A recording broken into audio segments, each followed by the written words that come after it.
Are you an HVAC professional looking to set your business apart? Then the Leading HVAC Podcast is your go-to resource. I'm Kimon Hines, coach and trainer at SBE. And in this podcast, we'll share stories of success and struggle from leaders in the HVAC industry. You'll hear from experienced executives, managers, and innovators, providing you with the hard-earned insights from their journeys. These insights will equip you with the knowledge you need to navigate challenges and truly lead in the ever-evolving HVAC world. Welcome to the Leading HVAC Podcast. I'm your host, Kimon Hines. I'm super excited about today's episode. I'm going to introduce you to our guests in a few, but I want to make sure we do a few things before we get started. If you have not subscribed to this podcast on the podcast platform you're listening to on YouTube, I'm going to invite you to do that now. Click that button and hit subscribe so that you don't miss any of these episodes. And feel free to go back and check out some of the great content that we've had before. Crystal Williams is a marketing strategist with Lemon Seed Marketing. Crystal, you have an amazing story. I know we'll dig into your bio a whole lot more. But first of all, welcome to this podcast. Oh my gosh, thank you so much. I absolutely adore this podcast. I went and listened up. So I'm really excited to be here and talk all things marketing and how companies can grow. Awesome. Listen, those of you watching, listening to this, you need to share this with someone because that word grow is what we all want to do in business. And marketing is one of those ways that we do that. So, Yes. Crystal, I did not give a full bio on you. Tell us what's your official role and title and maybe even some of the things you do day to day at Lemon Seed. Absolutely. So a little quick backstory. So my family owns and operates a heating and air conditioning and plumbing company here in East Texas. My brother calls me. He had bought it from our dad, who had bought it from his dad, and says, "Hey, I really want to grow. Will you come work and manage our brand, our employee acquisition and retention, and just all of our marketing strategies?" So I said yes, went back to work for the family full-time capacity in 2014, and then we were getting recognized so much for our growth by our manufacturer, by our best practice groups, that people started reaching out to me. So I started doing it for other companies, and then Lemon Seed was born. So I have a fantastic partner. Her name is Emily. She has a full graphic design background, and she has done phenomenal things to help build brands. We were already working together, so we came together and started Lemon Seed Marketing. And so what I do, we were built to be basically fractional chief strategist and marketers for your company. So we help you build your brand and understanding what that means, what you look like, how you feel in the marketplace. And then also, like, how do I spend my advertising dollars? Like, hey, I have 50,000, 100,000, 300,000, $1 million. Where do I spend it and how do I know it's working? And that's where Lemon Seed comes in, and we are your strategist and branding coordinators. Awesome. Awesome. Listen, your story is one that I cannot skip over. So you said your brother bought the company from your dad, who had bought it from his dad. That's right. Correct. Okay, Correct. so your experience in the HVAC world, because someone wants to know, what does Crystal know about HVAC, right? So tell us about your first experience in the HVAC world and maybe even some of the roles that you had even before Lemon Seed. Yeah, so great question. I appreciate that question because I love to talk about it. So, I call myself a trade baby. So I grew up so my grandfather retired from the Navy and had worked on like the USS Kitty Hawk and had done some things on there with refrigeration. So he moved to East Texas, he and my grandmother, and he opened up McWilliams Appliance and Refrigeration. And so he was working on all kinds of things, really found his niche with HVAC. And then, of course, when my dad was old enough, he went to work for the company. He and my grandpa ran it for a long time. My grandparents were very entrepreneurial, so they wanted to kind of go travel and do their own thing. So my dad bought the business from my grandpa. And about that time, I was old enough to work in the office. So I'm from the old school days before there was cell phones, before there was all this computer technology. So I used to be the person that took all of the invoices every day from all the technicians and deciphered a male technician's handwriting into what actually happened on the call, what they did, input all of that into our computer system. And then I also dispatched, but on a radio.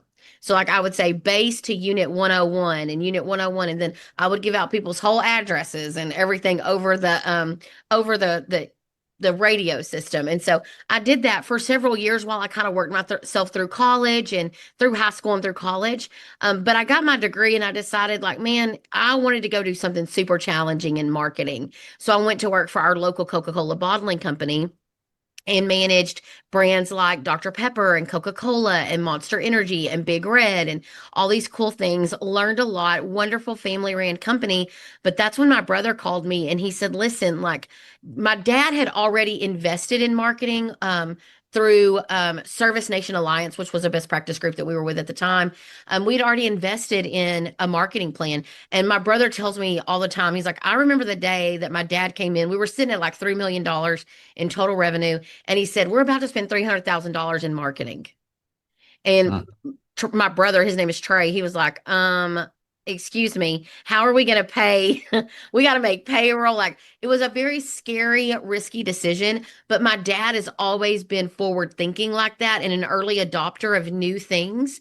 So he really adopted this concept that was new to the HVAC industry that you need to build a brand and you need to start advertising. So I kind of got to see a lot of that firsthand. And so when I came on full time with the company, I was in this community marketer role, is what we called it. So my sole job, and people were shocked by this at the time, all I did, I made a very reasonable salary and I did have a company car, but all I did was go out into our community, shake hands, kiss babies, figure out how to make the most of our sponsorship, build our brand with our local chambers and churches and community partners. And then I'm from Texas. And so I say things like, I loved on our technicians. I made sure that they were treated well, that we were engaging with them. For example, at the end of summer, I took all of their wives on a shopping party. I rented out a whole boutique in our downtown area. I had drinks and snacks, and they all got $100 gift card, and they shopped, and we hung out together as a thank you for supporting their technician throughout the summer months. Mhm. So I did all of that because I needed to keep people, and then I wanted them birds of a feather flock together. So I wanted people that if we curated really good employees and they loved what they did and they valued the company, it made the hard days less hard, but also won the hearts of their wives and girlfriends and mothers and sisters and everybody that was in their life.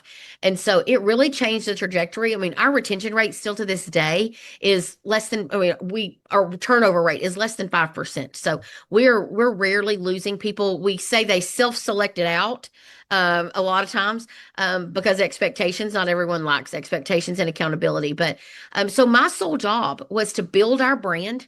We were going through private label at the time. Mhm. So we had been with a particular distributor or manufacturer, I should say, for 45 years, had won their top awards, were doing great things, but we were just getting priced out of the market. We wanted to get more aggressive. They kind of came to the table, and my brother had to make the really difficult decision to move manufacturers after 45 years.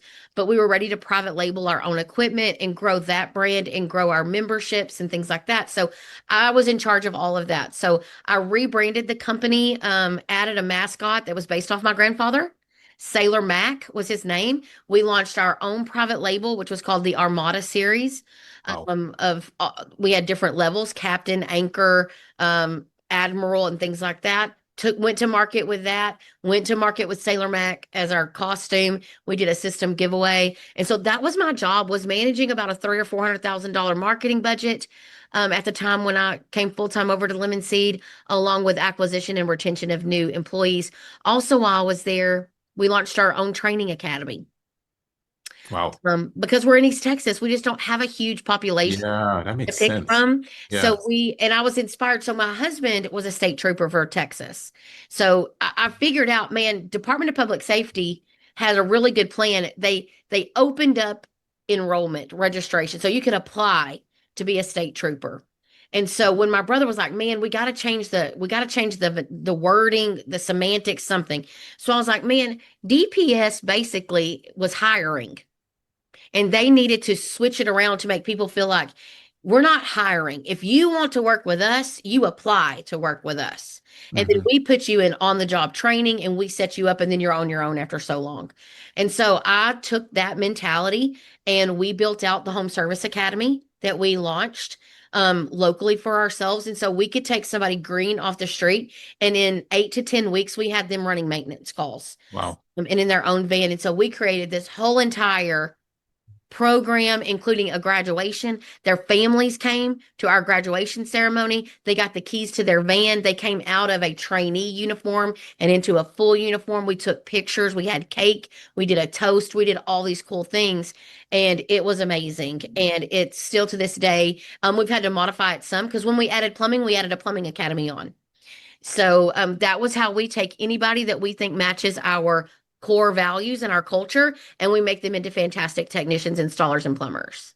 I love it. So such a different shift in how we look at marketing, right?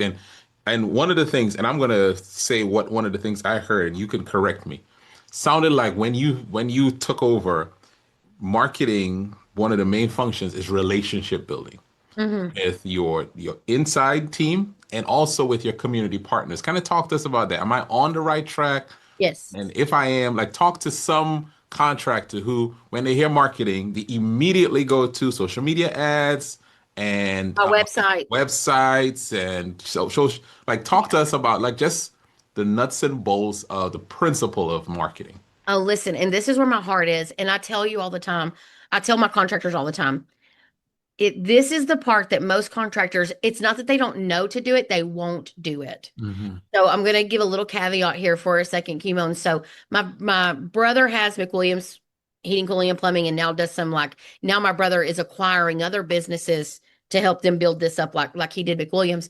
And I have Lemon Seed. Well, my sister and brother-in-law now opened a pest control company. Oh, So wow. the This is pest a whole control family company, business. Okay. it's a whole family thing. Yeah. So my sister, we knew what to do.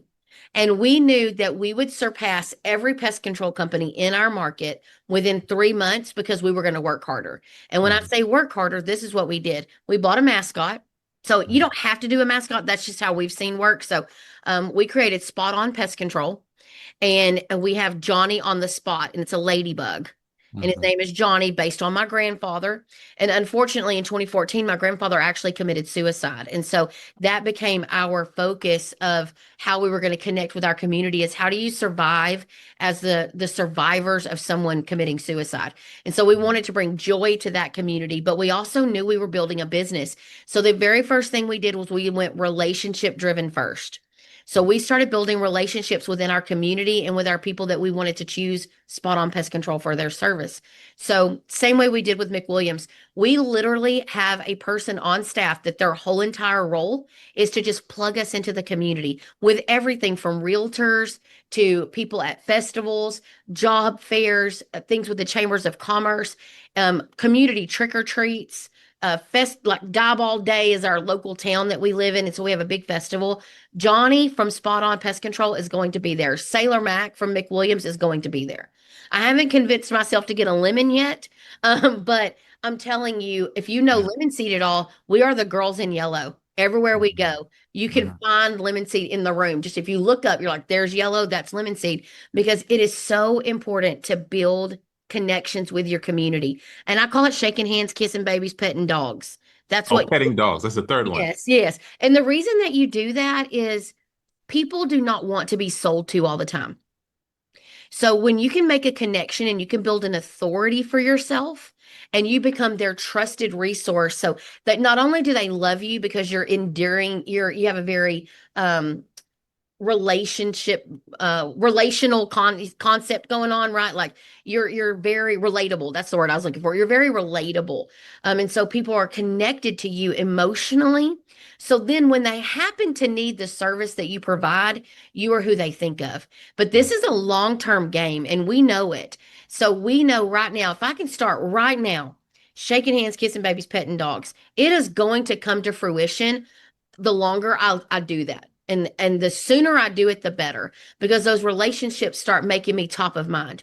Then when they see my paid ads, those ads perform better. My website performs better. My Google local service ads are better. My PPC better. My direct mail better, because it's not the first time they've ever interacted with my brand is some janky postcard in their mailbox.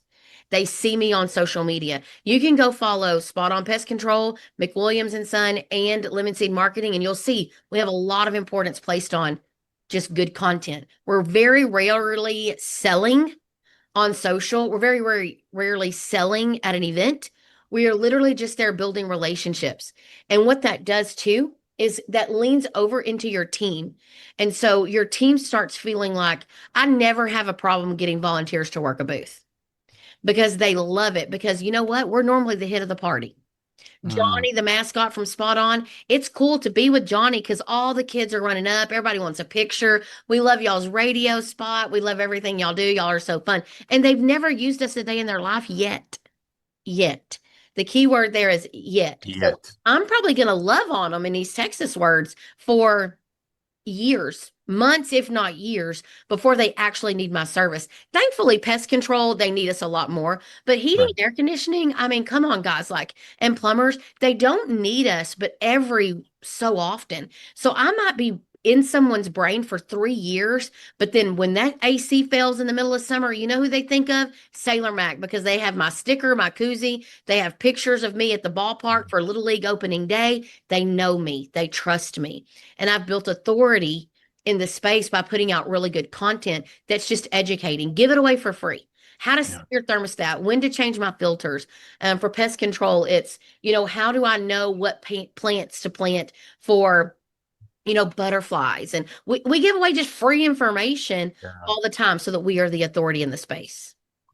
Now, Crystal Williams is our guest from Lemon Seed Marketing. And Crystal, as we talk about marketing, you talk, one of the things I'm hearing is you playing the long game. Hmm. You are investing in relationships that may not pay off in terms of selling a system or getting a repair or whatever it is for maybe a year, 2 years, 3 years, right? Right, That's kind of right, long. But there might be a contractor saying, I need my marketing to get me business this year, right? Talk to us about that mindset and even what are some of the things like how do you address that? Because someone might be thinking, we're in a tough financial time. I want to push a button, put a bunch of money into marketing so I can get a bunch of money out through sales. How would right. you talk? What would you say to that contractor? Yeah, no, very get that question on the daily from my contractors. So I have this mantra, like I call it 2 + 2 = 5. Okay. Right. So when you look at advertising tactics individually, so if I only looked at direct mail or I only looked at my website, my SEO, if I only looked at them as individual performance, you might be really disappointed. Like, gosh, this doesn't perform very well. But when you look at collectively as a whole, I'm spending 8 to 10% and I grew by 20, 30%. I grew by my goal. Then overall, your marketing is working. And here's what I call it, the lurking syndrome, right? Mhm. So many people are lurking around all that you're doing for advertising. They're driving past your billboards, they're driving past your trucks, they're hearing you on the radio, they're seeing you on social, they're seeing you everywhere. In paid ads, you're in their feed, they're seeing you, but they're Mhm. probably reaching out to you in a not so trackable way. Right. So, not every way can we give a one-to-one correspondence to every dollar that we spend. So, I love to look at marketing as a concept, as a whole, instead of piece by piece. So, again, as a marketer, I look at things independently. So, I talk out of both sides of my mouth. I do look at things independently because I set expectations for every single piece of advertising that I'm going to purchase. I look to see what are my expectations for that. So if I'm going to do pay per click, it better perform close to 1 to 1. I want an 8 to 10 times return on that ad spend Okay. specifically. Okay. But I also know that PPC is also a part of my master plan, right? So I want to make sure that I am monitoring it for individual performance, but a billboard is a little different. It's hard to have a 1 to 1 correspondence with a billboard because it's Mhm. not designed for direct call to action. It's designed for you to think of my brand. Gotcha. You do need my service. So my expectation for a billboard is going to be organic searches on the website, right? So as long as the smart thing to do as a contractor is when you're building out your strategy, a Mhm. plan is one thing. Everybody can have a plan. Very few people have a strategy. Mhm. A strategy is where how is everything going to work together so that I get to my end goal? And when you're looking at this, you have to be monitoring the details, but then keeping your head above water is what I say. So I use this example all the time. Like a lot of times I spend a lot of my time above the water in the swimming pool But then every once in a while, I need to dive down and figure out what's wrong with this one piece. So I go underwater and figure out something should be performing better. And so just setting clear expectations for every dollar that you spend for marketing, it needs to fit into the bucket. Lemon Seed has this 3 bucket framework that we use. And so every advertising tactic has to fit into one of those 3 buckets. The What are first the 3 buckets? the first one's branding. So am Hmm. I just doing this to build my brand awareness? I know it, I accept it. I'm pledging to not be mad that it is building my brand's long-term strategy. The second bucket is call to action. I Okay. am specifically buying this ad tactic so that it will generate a lead now. Okay.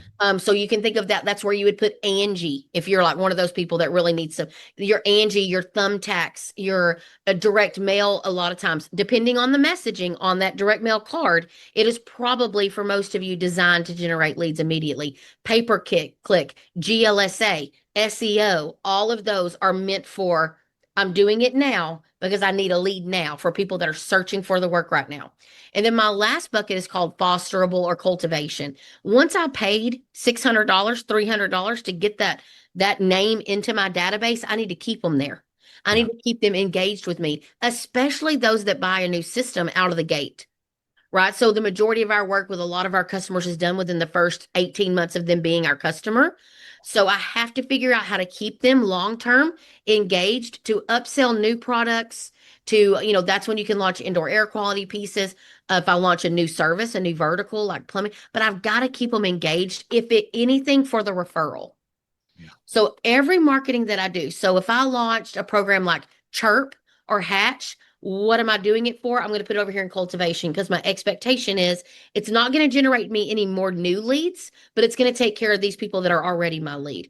Billboard, I'm doing that to build branding. And it just helps you kind of center yourself on the expectations of how they should perform. Yeah. Crystal, one thing I heard in that is that when you talk about strategy, right? It's like I have to have an end goal. Like I need to have an end goal, work backwards, and have realistic expectations for everything I'm doing. I don't have a goal, and I'm just gonna throw money and expect like, whatever to happen overnight, but I don't have an end goal and a strategic plan for what I'm doing. Right, right. So many people know what they're doing, right? So like, I know I'm doing a website and some social media and some direct mail, but they have no true strategy to Yeah. like, what is the messaging? When do I pull different messaging? People really, especially contractors, you know what we really wish? I think our birthday candle blowout wish is, man, I wish I could just set marketing and it work all the time. Boom. Yep. And it doesn't. And I almost hate to tell contractors that. Not with the different climates that we're dealing with. We got a political climate that we're dealing with. We have literal weather climates that we're dealing with. We have vendor relationships that we're dealing with, and all of those things. I mean, think about how often Google changes its algorithm. That's why you can't live in that life, because you'll hate your life if you live in that all the time. And Yeah. so, again, this is about strategically. Why do I buy what I buy? What's my messaging on those pieces? And when do I pivot? When do I stay? When do I pause? That is all a strategy. You may have a plan of who you want to use and what you want to do, but really thinking through, and I recommend 6 months at a time. You're planning it out 6 months at a time.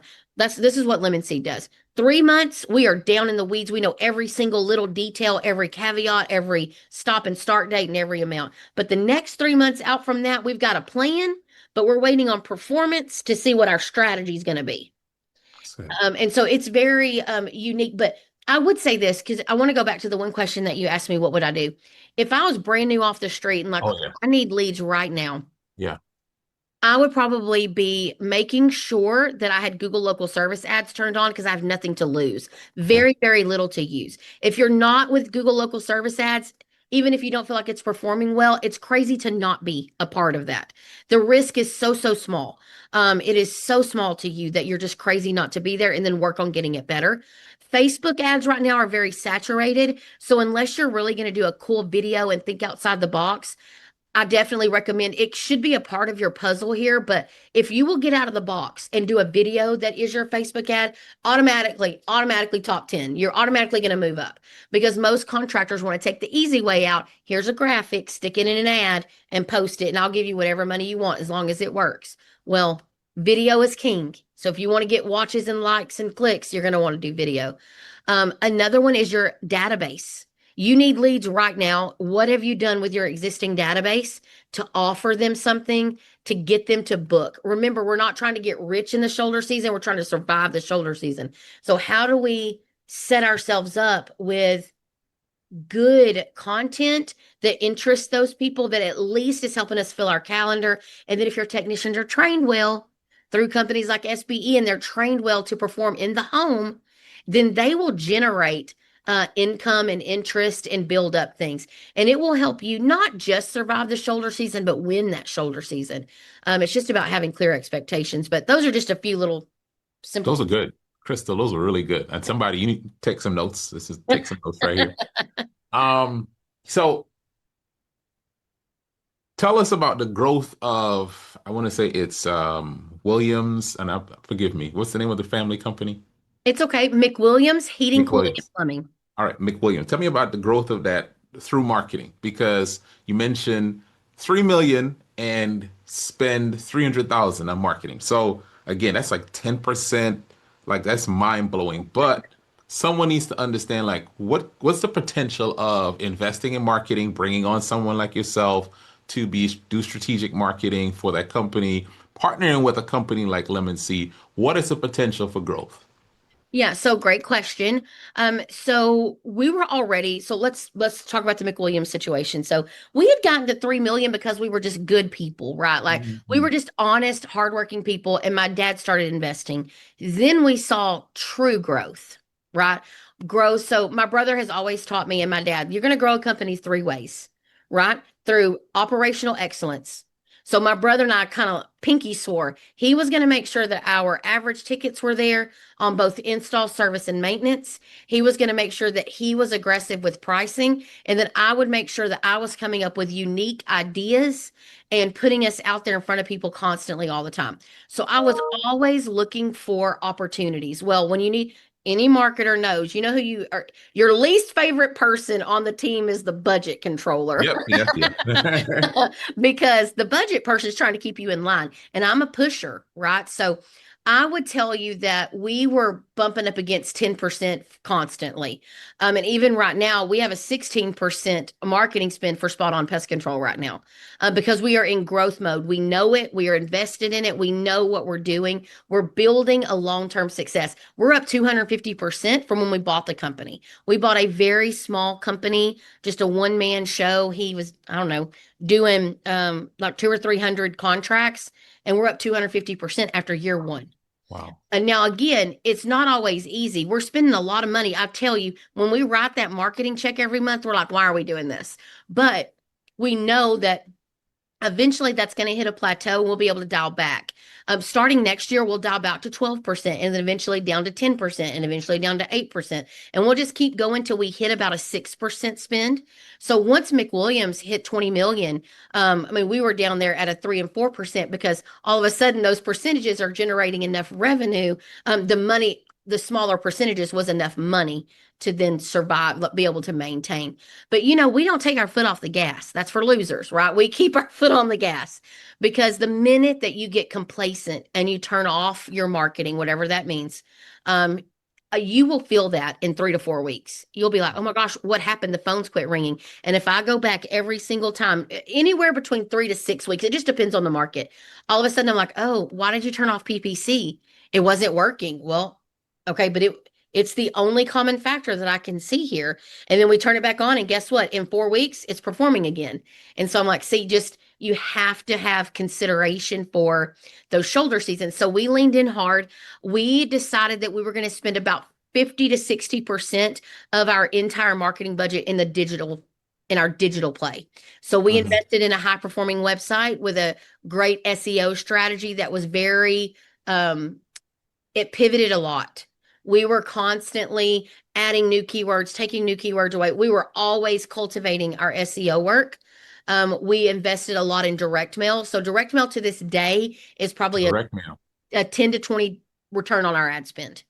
So You it know, it's interesting because people think direct mail, like why folks still mailing stuff to folks home? Like, Yes. And direct mail actually, so again, direct mail is a strategy. So you Hmm. have to be clear. Like, if you're going to tell me direct mail did not work for me, let me tell you one or two things happened. You dropped it one time to one group of people and you were like, oh, that didn't work. Or you dropped it and it was an outrageous offer, like a replacement only offer. So remember, most people don't wake up and yawn and go, I can't wait to replace my AC today. Right? That's not what happens. So when they get a piece of direct mail that says 0% financing on your system, they don't need, very, very rarely is that person actually need that right then. And so to me, you have to put a low barrier of entry offer on there, like protect your system and get your system checked out for winter.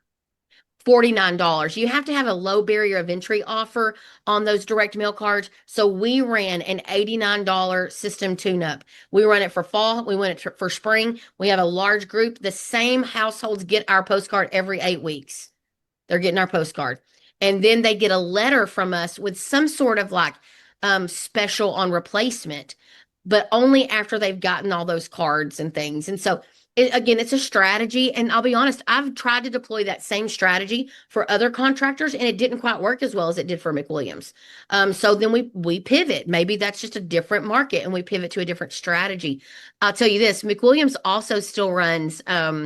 We put a magnet on the front of the two phone books that are still delivered in our area, and that magnet generates a crap ton of money every single month. Um, Yeah. and again, you just have to know what you know. Does that make sense? So, like, Oh, yeah. you have to trust and say, okay, I'm gonna freaking put this magnet on the front of this phone book until it does not perform. Until it does not perform, until your numbers show you that it's not performing. So we use the heck out of tracking numbers and QR codes and universal tracking metrics. So we use the heck out of those things because knowledge is power, numbers don't lie. So when I can start putting all these pieces and make sure that for the most part, things are performing at their top performance, all of a sudden that's when that 2 + 2 = 5 starts really rolling because everything is performing good enough on its own but together they're really like gasoline to a fire. Crystal, I'm loving this. We could go on for days because what I love is there's oh wait, strategy, first of all, Mhm. and there is a level of, okay, this is what we're working on, but you're okay with pivoting. And they said tracking. I think that's so important for all of our contractors, anyone watching this, listening to this as a leader. If you're doing marketing, you have to make sure there's some tracking and measuring happening, right? Yes. So I say this like that again, contractors that I talk to. So they'll reach out to Lemon Seed and say, I feel like I'm doing good things, but why is none of it working? And so I will say, what do you think has contributed to you being at $2 million right now? And they're going to say, oh, it's definitely X. And they name some tactic. And then I say, okay, how do you know that? So show me your tracking. Like, no, I just know because people Mm. talk about it. I'm like, okay. So then I build out this a simple scenario like this. So the average person in my little town where I live, they are going to see a McWilliams billboard probably on their drive to work or to the grocery store. They're going to hear us on the radio. They're going to see our vans. They're going to see our Facebook content. And they might be seeing a Facebook ad, right? But when they call, you know what they're going to say? I saw y'all on the internet. Okay. No, yes, that's where they went to find my phone number. But you know what else? They were exposed to a lot of me before they actually called us. So a lot of people just use that idea that, well, they told me they saw my van. My van generated the lead. Okay, no, your van was a part of the cycle, the sales cycle, but odds are nobody was driving home with no problems at all, slammed on their brakes, pulled over, and called and said, your van was just driving past me. I must need a new heating and air conditioning Yeah, system. yeah. Right. So but when you have to say it out loud to help people understand, like, okay, that does sound silly now that I'm thinking of it in this way. So through programs which, if you're with like a Workies or a Field Edge or a Service Titan or something like that, that have some sort of tracking capabilities built in, you then can really see what was the actual point of acquisition for the client. So, where did they actually call you from? And then you will just have to understand they were exposed to all of those environmental things that you did in that branding bucket. That's why that bucket framework is so key. A lot of your dollars are going to be attributed to that middle bucket, that call to action bucket, because that's when you literally ask them for the business, right? So that's when you are ready for when they were searching, you were ready to show up. So that's why, like, you're gonna be like, man, I want to drop all this branding stuff because only my middle bucket is performing for me. When really, it's just where they landed to call you. It wasn't necessarily what they were all exposed to before they called. And so those tracking numbers are, it's enough to be dangerous. But That's good. I can say this. So direct mail is a really good example. It's got a tracking number on it. I keep the same tracking number on all of our direct mail that goes out because at the end of the day, it's $89 of a heating tune-up or $89 of an AC tune-up. Okay. So obviously I was sending out a heat tune-up in October. So when I go look at it, I don't need to change my phone number because the idea is the same, right?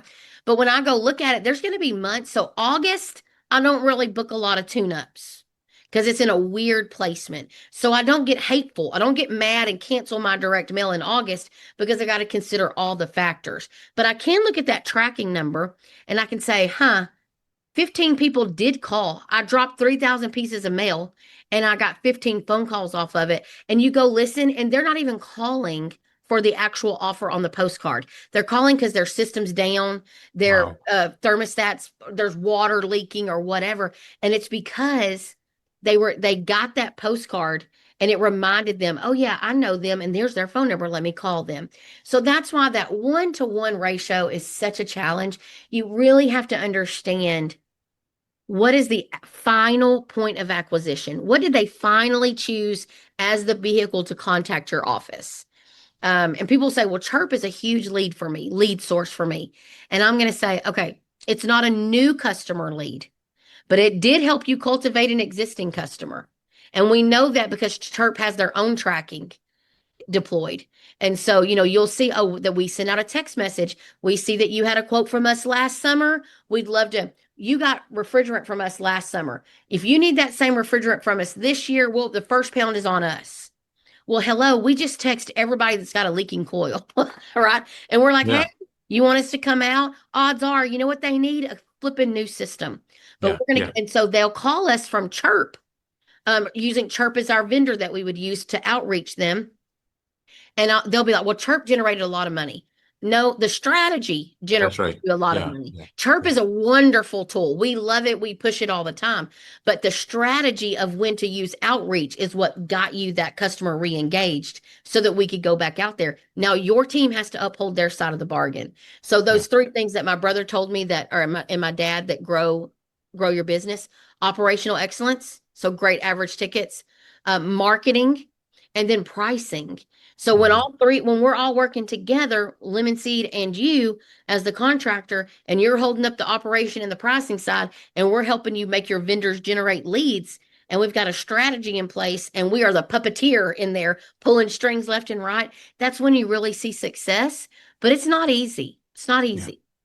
Crystal, I've never asked this before, but can we Of do a part two at some point? Because I'm loving this course. conversation, and I'm sure some of our contractors will watch this, listen to this. Folks who watch this, they'll send in questions. Like if you're watching this and you have a question, put it in the comments so that we can grab it for the next time. If Crystal will be so gracious to give us a part two. But Crystal, I do want to end on our rapid fire questions because I Okay. like these questions, and I think I know we really dug into the marketing side of the work, but I'm sure there's so much leadership that you can talk to us about. So at least I want to get these in, if you don't mind.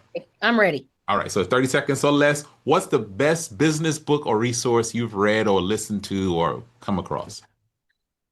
So Raving Fans is my favorite book, and all of a sudden I'm going to forget the author, so I apologize. But Raving Fans it talks about how you can build a company that people naturally talk about and encourage other people to use, and it just generates leads, for you because they're just talking about their experience. It changed my opinion on building an actual customer experience with your brand.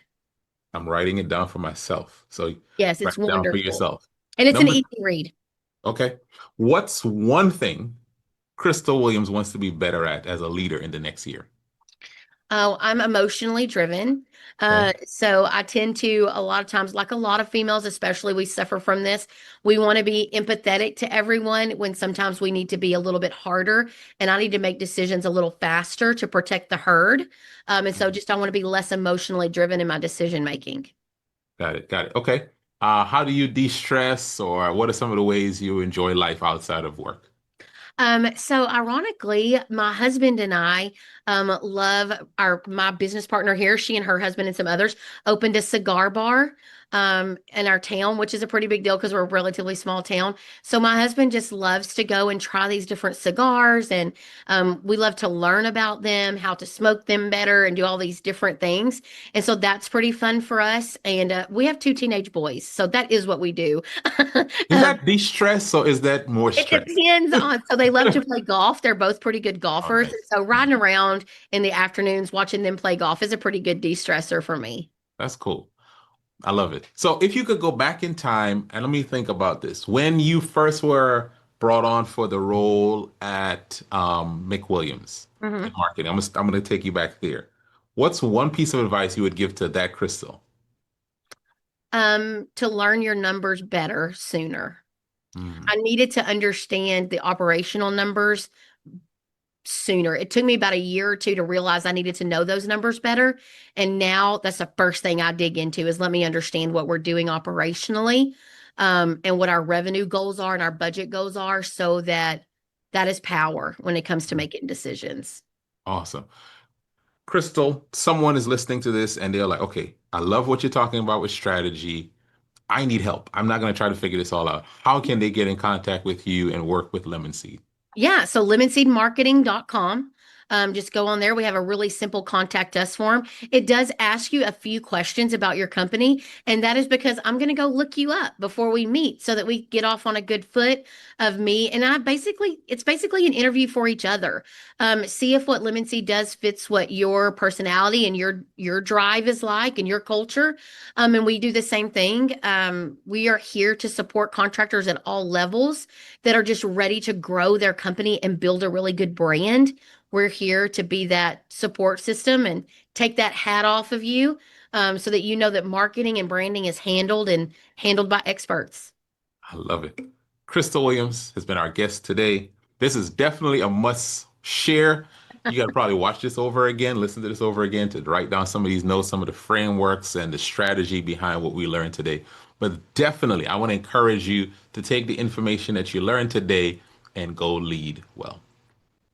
Thank you so much. Thank you for listening to the Leading HVAC Podcast. If you would like to learn more about SBE, you can find us online at sbeodyssey.com. That's sbeodyssey.com.